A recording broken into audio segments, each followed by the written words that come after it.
Secara bahasa, kata sikap berasal dari bahasa Inggris yaitu attitude, di mana akarnya berasal dari bahasa Latin yaitu actus dengan arti kesiapan mental.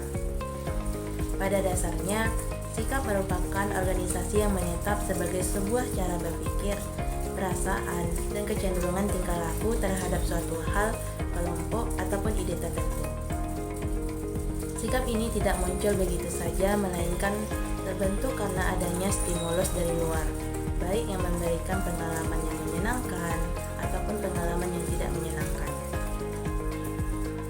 Menurut salah satu pakar ahli yaitu Toscan, sikap adalah perasaan yang berasal dari rasa suka, yaitu mengarah kepada hal positif, dan tidak suka mengarah kepada negatif seseorang terhadap suatu hal yang membuat mereka cenderung bertindak dengan cara tertentu. Salah satu hal ini bisa berupa kata ataupun slogan, orang ataupun lembaga. Pembentukan sikap. Sikap bisa terjadi karena proses belajar ataupun pengalaman hidup. Hal ini sangat dipengaruhi oleh diri sendiri, orang di sekitar kita, ataupun situasi yang sedang dihadapi. Ada dua cara pembentukan sikap itu. Yang pertama melalui interaksi sosial, di mana interaksi sosial adalah hubungan timbal balik antara individu dengan individu, kelompok dengan individu, ataupun kelompok dengan kelompok yang menimbulkan pemikiran baru. Hal inilah yang membuat pembentukan sikap baru. Yang kedua yaitu pengaruh lingkungan baru. Pengaruh lingkungan baru ini bisa terjadi karena kita menyesuaikan diri dengan suasana yang baru.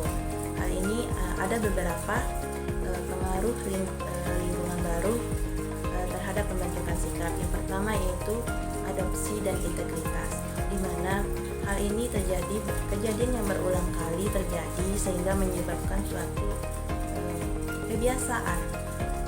Kebiasaan inilah bentuk sikap yang timbul karena integritas maupun karena adopsi. Yang kedua yaitu diferensiasi, di mana adanya perbedaan.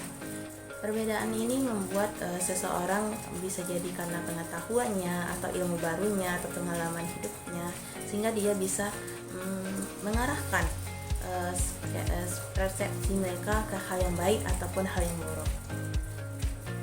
Ketiga yaitu traumatik atau generalisasi, di mana hal ini terjadi karena adanya kejadian yang sangat tidak mengenakan di dalam suatu individu. Hal ini menyebabkan mereka tidak suka. Traumatik ataupun generalisasi ini terjadi pada sikap yang mengarah ke hal yang buruk ataupun hal yang negatif. Faktor penyebab perubahan sikap. Ada dua faktor penyebab perubahan sikap, yaitu faktor internal dan faktor eksternal. Faktor internal adalah faktor yang berasal dari dalam diri mereka, dari mana adanya pilihan, yaitu hanya fokus kepada hal yang mereka sukai ataupun mereka senangi. Yang kedua itu fisik, di mana hal tersebut tergantung bagaimana kesehatan mereka, karena kesehatan sangat mempengaruhi cara berpikir seseorang. Emosi, bagaimana mereka melindungi diri mereka sendiri dari rasa kecewa ataupun rasa stres. Faktor eksternalnya itu adalah faktor yang berasal dari luar atau berasal dari lingkungan, yang dimana bisa melalui obrolan atau interaksi yang dilakukan dengan orang lain. Yang kedua yaitu bisa melalui media, mereka mendapatkan informasi dari internet, TV ataupun koran. Yang ketiga yaitu penyampai, di mana seorang komunikator ataupun orang yang mereka anggap pintar ataupun meyakinkan mereka saat bicara. Cara pengukuran sikap.